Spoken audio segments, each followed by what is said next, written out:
नमस्कार मंडळी. श्री स्वामी समर्थ.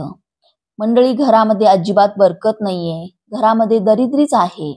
जे काही थोडेफार पैसे आमच्याकडे येतात किंवा आम्ही कमावतो ते सुद्धा लोकांची देणीघेणी चुकवण्यात जातात किंवा परतफेड करण्यात जातात.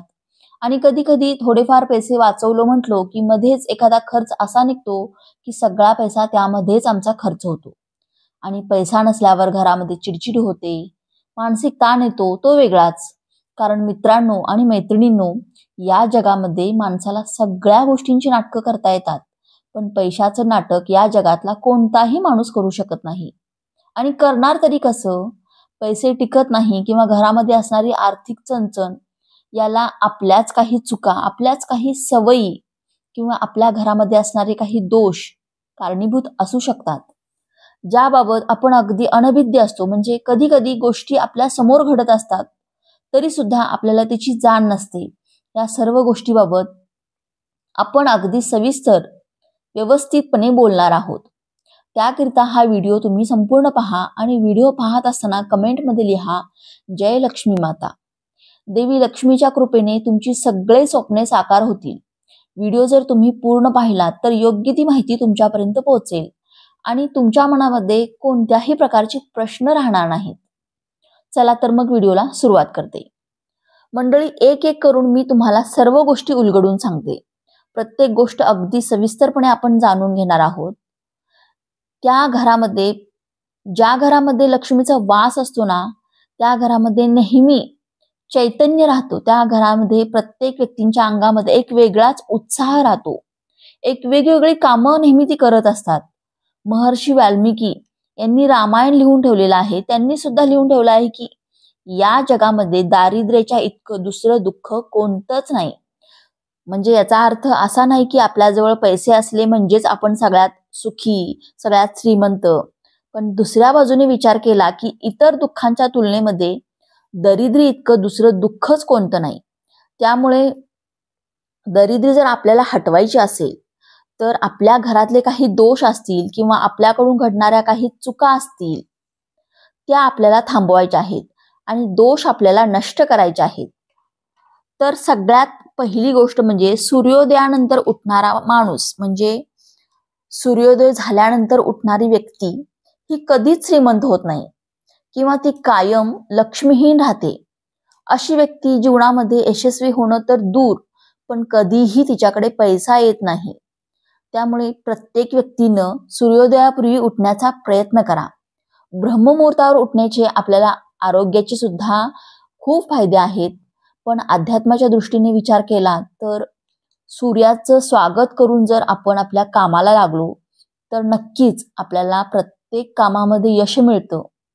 आणि घरातील मोठ्यांनी जर ही सवय लावून घेतली तर मोठ्यांचं पाहून लहान मुलं तीच गोष्ट अनुकरण करत असतात.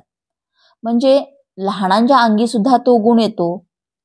त्यामुळे प्रत्येकाने सूर्योदयापूर्वी उठण्याचा प्रयत्न करा. यानंतरची दुसरी महत्वाची गोष्ट म्हणजे ज्यामध्ये तुम्ही पैसे ठेवता, मग तुमची ती पर्स असेल किंवा पाकिट असेल किंवा तुमचं कपाट असेल, तर या सगळ्या गोष्टी तुम्ही नेहमी स्वच्छ ठेवण्याचा प्रयत्न करा. देवी लक्ष्मीला स्वच्छता किती प्रिय आहे हे सर्वांनाच माहिती आहे. त्यामुळे पर्स असेल, पाकिट असेल किंवा तुमची तिजोरी, कपाट किंवा जिथे तुम्ही पैसे ठेवत असाल ती जागा नेहमी स्वच्छ ठेवण्याचा प्रयत्न करा. कपाट जर तुमचं गंजलेलं असेल, तुटलेलं असेल तर ते तुम्ही बदलून टाका किंवा अशा कपाटामध्ये पैसेच ठेवणं बंद करा. त्याचबरोबर तुमची पर्स जर फाटलेली, तुटलेली असेल किंवा त्याच्यावर डाग पडलेले असतील तर अशी पर्स सुद्धा तुम्ही वापरू नका. ती पर्स किंवा ते पाकिट धुण्यायोग्य असेल तर ते वारंवार स्वच्छ करत चला. आणि पर्समध्ये, पाकिटामध्ये पैसे ठेवत असताना तुम्ही ते पैसे अगदी व्यवस्थित लावून ठेवत चला. भलेही तुमच्याकडे पैसे कमी असतील पण ते पैसे तुम्ही तुमच्या कपाटात ठेवता किंवा पर्स पाकिटात ठेवता ते अगदी व्यवस्थित ठेवण्याचा प्रयत्न करा. मग कुठे ते चोळामोळा किंवा कशीही नोट आहे आणि तुम्ही ती कशीही टाकून दिली, अगदी त्याची बारीक छोटीशी घडी करून ठेवली, अगदी अशा पद्धतीने ते पैसे ठेवू नका. पैसे जे आहे किंवा जे धन आहे त्याला आपण देवी लक्ष्मीचं स्वरूप मानतो. तर ते पैसे अगदी व्यवस्थितपणे त्या आपल्या पर्सच्या ठिकाणी किंवा पाकिटामध्ये नीटनेटके लावून ठेवा. बघा, या गोष्टी अगदी छोट्या छोट्या आहेत, पण याच गोष्टीमध्ये आपण खरी तर चूक करत असतो. मग आपली तक्रार असते की आपल्याकडे पैसे टिकत नाही किंवा पैसे येतात पण ते सुद्धा कधी खर्च होऊन गेले याचं आपल्यालाच भान नसतं. त्यामुळे पैसे ठेवण्याची जी काही जागा असेल ती नेहमी तुम्ही चांगली स्वच्छ ठेवण्याचा प्रयत्न करा. आणि या पर्स पाकिटामध्ये किंवा कपाटामध्ये तुम्ही एक छोटंसं लक्ष्मी यंत्र किंवा लक्ष्मीचा फोटो आवर्जून ठेवा. त्यांची पूजा करून किंवा देवीच्या चरणी वाहिलेलं एखादं फूल तुमच्या पर्समध्ये किंवा पाकिटामध्ये ठेवा. यामुळे काय होतं, एक फायदा असा होतो की आपली दिन दुगणी रात चौगुणी अशी प्रगती होते. आपल्या पैशामध्ये उत्तरोत्तर वाढ होत जाते. हे नियम अगदी साधे सोपे आहेत, अगदी किरकोळ आहेत, पण या नियमांचं पालन आपण आपल्या घरामध्ये केलं पाहिजे. म्हणजे आपल्या घरामध्ये पैसे येण्यापासून जर आपण ह्या गोष्टीचं पालन केलं तर आपल्या घरामध्ये खरं सांगते पैसे येण्यापासून कुणीही रोखू शकणार नाही. यानंतरची तिसरी महत्वाची गोष्ट म्हणजे मंगळवारचा दिवस. मंगळ ग्रहाशी संबंधित असल्यामुळे या दिवशी कर्ज देणं किंवा कर्ज घेणं, म्हणजे कुणालाही जर तुम्ही पैसे देत असाल किंवा कुणाकडून पैसे घेत असाल तर ते टाळा. कारण कुणालाही या दिवशी पैसे देऊ नका किंवा कुणाकडूनही तुम्ही पैसे घेऊ नका. मंगळवार जर आपण कर्ज घेतलं तर ते ऋण, रोग आणि शत्रू या म्हणजे या गोष्टी ज्या आहेत त्या आपल्या घरामध्ये प्रवेश करत असतात.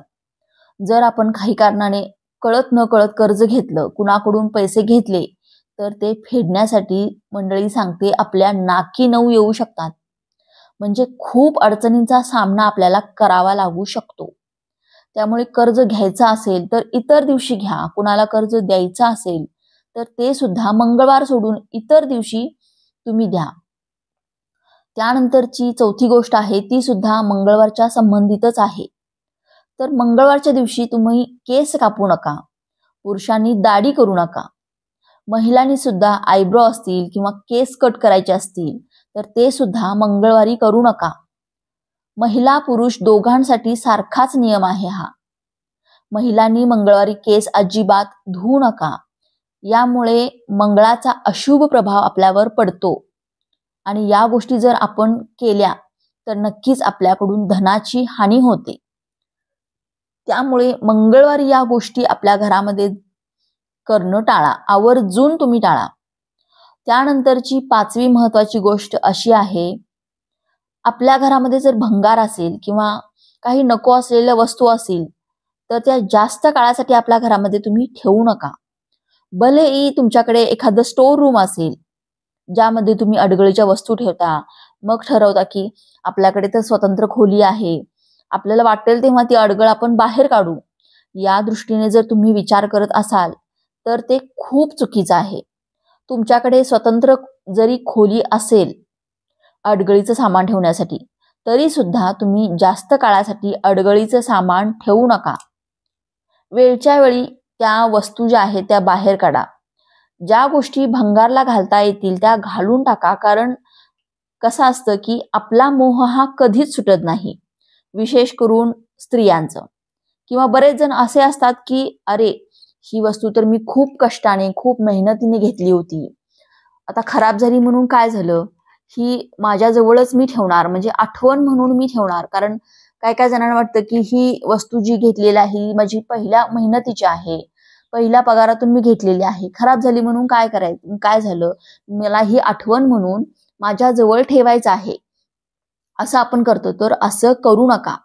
ज्या गोष्टी खराब झालेल्या आहेत, ज्याचा तुम्हाला काहीच उपयोगच होणार नाही, तर त्या गोष्टी सांभाळून तरी काय फायदा. विनाकारण भंगार घरामध्ये ठेवू नका. लाईटवर चालणाऱ्या वस्तू जर तुम्ही तुमच्या घरामध्ये ठेवल्या तर तुम्हाला सांगते राहू दोष लागू शकतो, तुमचा शनी खराब होतो.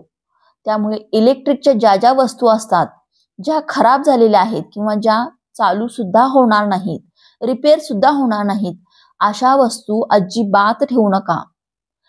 शनिदेव जे आहेत ना त्यांना आपण न्यायाची देवता मानतो. ह्यांना न्यायाची देवता मानली जाते हे आपल्या सर्वांनाच माहिती आहे. किंवा आपल्याला जर आता पहा, आपण एखादा उद्योग व्यवसाय यामध्ये जर आपल्याला यश मिळत नसेल तर त्यावर सुद्धा शनीची वक्र दृष्टी असू शकते. शनिदेव जे आहेत ते न्यायाची देवता आहेत.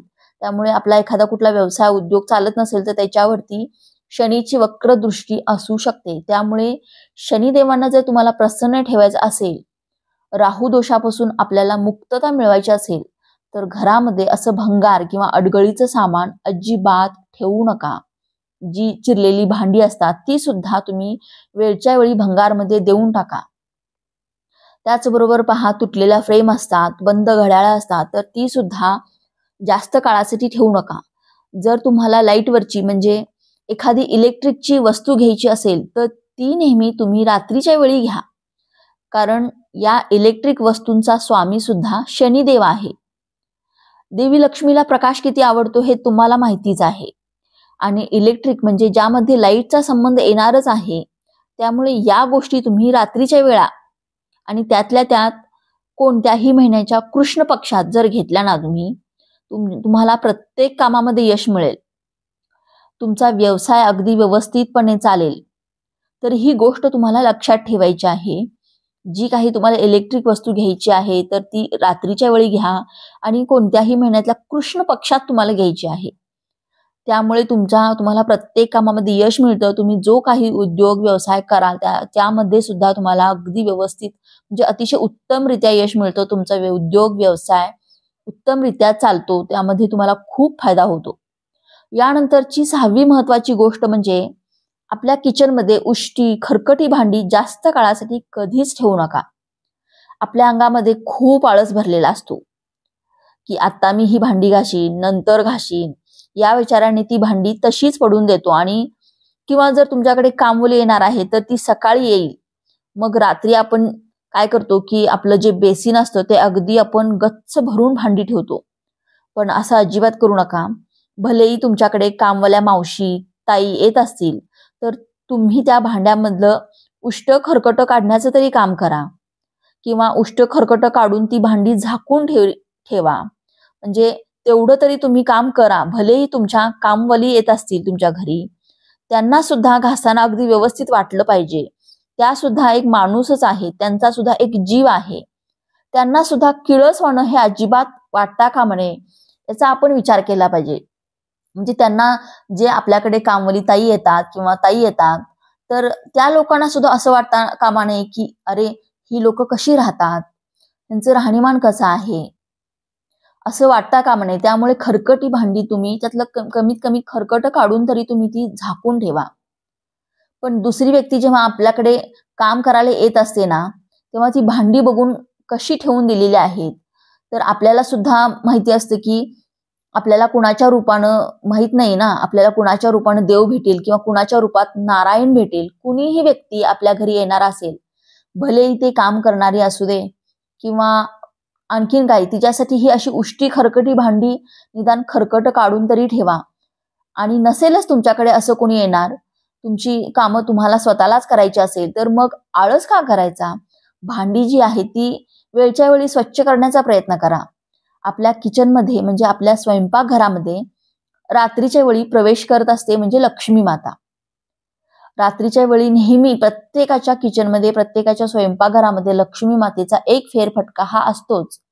त्यामुळे मी नेहमी तुम्हाला सांगते की रात्रीच्या वेळी उष्टी खरकटी भांडी अजिबात ठेवू नका. त्याचबरोबर रात्रीच्या वेळा घर झाडण्याचा नियम नाहीये, पण झाडू मारून आपण तो कचरा आहे ना तो आपल्या डस्टबिन मध्ये किंवा एखाद्या पिशवीमध्ये ठेवू शकता. त्याचबरोबर आपल्या घरामध्ये भगवान शिवशंकरांची पत्नी देवी अन्नपूर्णा, कारण अन्नपूर्णा देवी ही पार्वतीचंच रूप आहे. अन्नपूर्णा देवी आपल्या किचनमध्ये स्वयंपाकघरामध्ये नेहमी वास करत असते. तर आपल्या घरामध्ये अस्वच्छता त्यामुळे ठेवू नका. कारण अन्नपूर्णा देवीचा वास आपल्या किचनमध्ये असतो, स्वयंपाकघरामध्ये असतो. मग अन्नपूर्णा देवीला आपण अशा घाणेरड्या किचनमध्ये किंवा अस्वच्छ ठिकाणी आपण ठेवू शकतो का, आणि त्या ठिकाणी राहू तरी शकते का अन्नपूर्णा देवी. त्यामुळे असं आपलं किचन जे आहे ते अस्वच्छ ठेवू नका. विशेष करून रात्रीच्या वेळी तरी आपलं स्वयंपाकघर स्वच्छ ठेवण्याचा प्रयत्न करा. त्याचबरोबर जी आपली चूल असेल किंवा गॅस असेल, स्टोव्ह असेल, तर त्याच्या डोक्यावर जास्त भार ठेवण्याचा प्रयत्न करू नका. आपलं जे उरलेलं अन्न असेल, किचन ओट्यावर साईडला जागा असेल तर तिथे तुम्ही झाकून ठेवा. मात्र चुलीच्या डोक्यावर म्हणजे गॅसच्या डोक्यावर जो काही तुम्ही वापरता, स्टोव असेल तर त्याच्या डोक्यावर जास्त भार ठेवण्याचा प्रयत्न करू नका. आपण काय करतो की थोडंसं जे काही अन्न उरलेलं आहे, भाजी उरलेली आहे, तर त्या कढईमध्ये तशीच ठेवून देतो आणि ती कढई झाकून आपण गॅसवरती किंवा स्टोववरती काय असेल आपलं अन्न शिजवण्याचं साधन तर त्यावरती आपण ठेवून देतो रात्रीच्या वेळेला. तर तसं करू नका. त्या डोक्यावरती आपल्याला जास्त भार ठेवायचा नसतो. यामुळे आपल्याला जीवनामध्ये सदैव कष्टच राहतात. आपल्या डोक्यावर नेहमी कर्जाचा भार राहतो असं म्हटलं जातं. यानंतरची 7वी पण खूप महत्वाची गोष्ट आहे तर ती म्हणजे झाडू मारल्यानंतर तो कचरा लवकरात लवकर गोळा करा आणि आपल्या कचरा कुंडीमध्ये टाका. किंवा तुम्ही जर गावाकडे राहत असाल तर लवकरात लवकर तो उखाड्यावर टाकण्याचा प्रयत्न करा. घरामध्ये जास्त वेळ कचरा राहू देऊ नका. यामुळे आपल्या घरामध्ये त्याचा नकारात्मक प्रभाव पडत असतो. कारण कचरा म्हणजे काय तर ज्यामुळे आपल्या घरामध्ये अस्वच्छता पसरते. तर अस्वच्छता ज्या ठिकाणी असते त्या ठिकाणी नकारात्मक ऊर्जा जास्त प्रमाणात असते. तर त्या गोष्टी म्हणजे कचरा असतो. तर कचरा जास्त वेळ आपल्या घरामध्ये ठेवू नका. बरेच जण काय करतात की म्हणजे आपल्याकडे कचरा किंवा जवळची कचरा कुंडी आहे म्हणा, मग एकदमच आपण तो टाकू किंवा आपल्याकडे कचरा गाडी येणार आहे म्हणून आपण तो कचरा साठवून ठेवतो. कचऱ्याच्या पिशव्या खूप साठवून ठेवतो आणि एकदमच आपण तो कचरा बाहेर टाकतो असं म्हणून आपल्याकडे साठवून ठेवण्याचा विचार करतो. पण ते सुद्धा खूप चुकीचं आहे. त्यामुळे काय होतं की कचऱ्याचा खराब वास आपल्या घरामध्ये यायला लागतो आणि कुणीही जेव्हा आपल्या घरामध्ये येतं कदाचित काय होतं की आपल्या नाकामध्ये तो वास बसलेला असतो, पण दुसरी व्यक्ती जेव्हा आपल्या घरामध्ये येते तेव्हा आपल्याला नावं ठेवू शकतात आणि पाहुणे म्हणजे देवाचं रूप आपण मानतो. तर अशा व्यक्तींना आपल्यामुळे त्रास होऊ नये किंवा आपल्याला नावं ठेवून जाऊ नये असं जर तुम्हाला वाटत असेल तर कचरा जो आहे तो वेळच्या वेळी कचरा कुंडीमध्ये किंवा कचरा गाडीमध्ये देण्याचा प्रयत्न करा. पण घरामध्ये असा कचरा तुम्ही साठवून ठेवू नका. यानंतरची 8वी पण सगळ्यात महत्वाची गोष्ट जी तुम्हाला आजपर्यंत मी बऱ्याच व्हिडिओमध्ये सांगितलेली आहे. या व्हिडिओमध्ये पण आपण जाणून घेत आहोत की आपल्या घरामध्ये बरकत का राहत नाही. तर पहा, आपल्या घरामध्ये जो काही स्वयंपाक बनतो किंवा जे जेवण आपण बनवत असतो त्यातली पहिली भाकरी किंवा पहिली पोळी गाईला देत चला आणि शेवटची पोळी कुत्र्याला. मग ती पोळी असो किंवा भाकरी असो, पण घासातला घास गाईला आणि शेवटचा घास कुत्र्याला नक्की द्यावा. कारण गाईच्या पोटामध्ये 33 कोटी देवांचा वास असतो असं म्हटलं जातं. त्याचबरोबर गाईला आपण जर पोळी भाकरी खाऊ घातली तर नवग्रह शांत होतात. या देवी देवतांचा आशीर्वाद आपल्याला मिळतो आणि कुत्र यामध्ये शनिदेवांचे वास्तव्य असते. तर कुत्र्याला आपण शेवटची पोळी भाकरी नक्की द्यावी. त्यामुळे आपल्याला शनिदोष तर लागत नाही, त्याचबरोबर राहू केतू सुद्धा शांत राहतात. त्याचबरोबर आपल्या देवपूजेमध्ये जे काही धान्य असतं बघा, ज्या काही आपण अक्षता वाहतो किंवा अन्नपूर्णा देवीच्या भांड्यामध्ये आपण जे काही तांदूळ ठेवतो तर ते कधी काय होतं की तांदूळ कधी कधी काळवंडले जातात किंवा खराब होतात. किंवा जेव्हा कधी आपण असे तांदूळ बदलणार आहोत त्यावेळेला ते जे पहिले जे तांदूळ आहेत तर ते धान्य आपण काय करतो, आपल्याला काय करायचं आहे, बाहेरच्या पक्ष्यांना घालायचं आहे किंवा ते कावळ्यासाठी आपल्याला ठेवून द्यायचं आहे. कोणत्याही धान्यातलं थोडंसं धान्य, मग ते आपल्या घरातलं साठवलेलं धान्य असू देल तर त्यातलं थोडंसं धान्य आपण पक्ष्यांना नक्की टाकावं. याचा उद्देश असा असतो की आपण ते कावळ्यांच्या नावानं टाकायचं असतं, जेणेकरून आपले पित्र आपल्यावर प्रसन्न होतात. ते आपल्यावर कधीही रुसत नाहीत आणि कावळे नसतीलच तर इतर पक्ष्यांनी खाल्लं तरी सुद्धा काही हरकत नाही. मुक्या जीवांना आपण जे काही दान करतो किंवा जे काही धान्य त्यांच्या नावाने टाकतो तर यासारखी दुसरी सेवा कोणतीच नाही. यामुळे भगवंत आपल्यावर भरभरून आशीर्वाद देतात आपल्याला आणि ते आपल्यावरती प्रसन्न होतात. त्यामुळे दररोज तुम्ही हे काम नक्की करत राहा. पहा, लगेच तुम्हाला फरक जाणवणार नाही. असं होतं का की तूप खाल्ल्यावर लगेच रूप येतं, असं काही नाही होत. तरी त्यामुळे तुम्ही करत चला, तुम्हाला ह्याचा नक्कीच फरक जाणवत जाईल. यानंतरची 9वी महत्वाची गोष्ट म्हणजे अमावस्या किंवा पौर्णिमा हे जे दिवस असतात हे स्नान आणि दानासाठी खूप महत्वाचे असतात. त्यातल्या त्यात अमावस्येच्या वेळेला तुम्ही जर काही म्हणजे पितरांसाठी तर्पण करायला अजिबात विसरू नका. अमावस्या हा दिवस पितरांसाठी खूप महत्वाचा आहे. पितरांना अमावस्येच्या वेळी तर्पण केल्यामुळे आपल्याला कोणत्याही प्रकारचा पितृदोष लागत नाही. बऱ्याच वेळा काय होतं की आपल्या तक्रारी असतात की माझ्या मुलाचं लग्न होत नाही, माझ्या मुलीचं लग्न जमत नाही, लग्न जमायला इतक्या अडचणी का येतात, किंवा आपल्या घरामध्ये एखाद्या जोडप्याला संतती प्राप्ती का होत नाहीये. तर बऱ्याच वेळेला यासाठी पितृदोष कारणीभूत असू शकतो. आपल्या घराला पितृदोष लागलेला असू शकतो. तर तुम्ही काय करायचंय, अमावस्येच्या दिवशी पितरांसाठी तर्पण अवश्य करत जा. म्हणजे पितरांच्या नावाने जसं आपण सूर्यदेवांना अर्घ्य देतो त्याचप्रमाणे दक्षिणेकडे तोंड करून आपल्याला पितरांच्या नावाने पाणी अर्पण करायचं आहे. तर यालाच तर्पण करणे असं म्हटलं जातं. किंवा पितरांच्या नावाने तुम्ही थोडंसं अन्नधान्य दान करू शकता, किंवा आपल्या घराच्या छतावरती कावळ्यांना थोडासा दहीभात ठेवू शकता. यामुळे सुद्धा आपले पित्र आपल्यावरती रुसत नाही, आपल्यावरती प्रसन्न राहतात.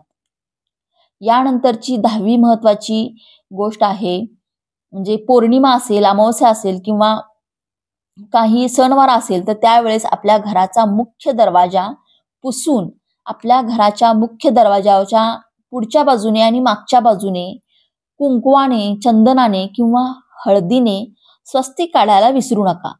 आणि आपल्या घराच्या मुख्य दरवाजाची पूजा करायला अजिबात विसरू नका. स्वस्तिक हे शुभचिन्ह मानलं जातं आणि आपल्या घराच्या मुख्य दरवाजावर आपण हे स्वस्तिक काढलेलं असेल तर यामुळे आपल्या घरावर कुणाचीही नकारात्मक दृष्टी पडूच शकत नाही.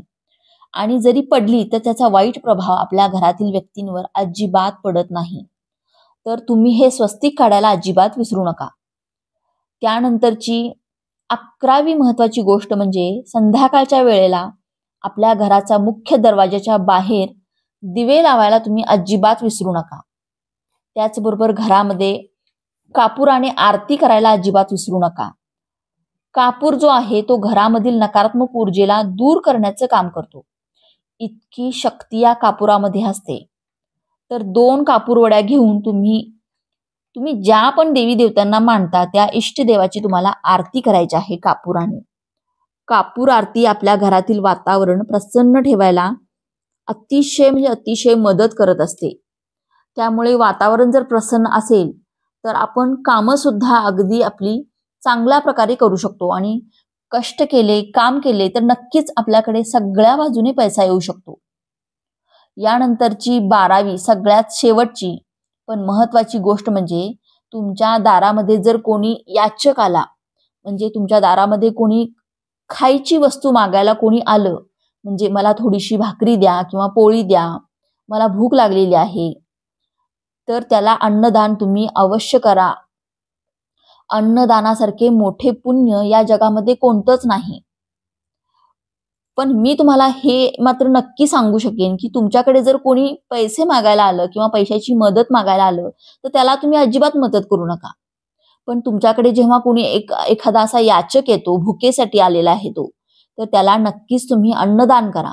कारण भुकेल्याला अन्नदान करण्या इतकं महत्वाचं पुण्य या जगामध्ये कोणतंच नाही. आपल्याला सुद्धा माहित नसतं की आपल्या दारात म्हणजे आपल्या समोर कोणत्या रूपात देव भेटेल, कोणत्या रूपात भगवान विष्णू येतील, हे सुद्धा आपल्याला सांगता येत नाही. त्यामुळे या गोष्टी तुम्ही नक्की करा. आणि कर्म करताना फळाची अपेक्षा ठेवू नका. कर्मण्येवाधिकारस्ते मा फलेषु कदाचन. आपल्याला कर्म करण्याचा अधिकार आहे, पण त्याचं काय फळ मिळेल याची अपेक्षा करण्याचा आपल्याला अधिकार नाही. आणि जेव्हा तुम्ही चांगलं कर्म करतात, चांगल्या मनाने करतात, तर त्याचं फलित सुद्धा भगवंत कुठे ना कुठेतरी लिहून नक्की ठेवत असतोच. त्यामुळे काम करत राहा, तुम्हाला यश मिळत जाईल. या व्हिडिओमध्ये मी तुम्हाला भरपूर महत्त्वाची माहिती दिलेली आहे. तर हा व्हिडिओ तुम्हाला कसा वाटला नक्कीच कमेंट करून कळवा. आणि असे छान छान माहितीपूर्ण व्हिडिओ पाहण्यासाठी मी मराठी चॅनेलला सबस्क्राईब करा. श्री स्वामी समर्थ.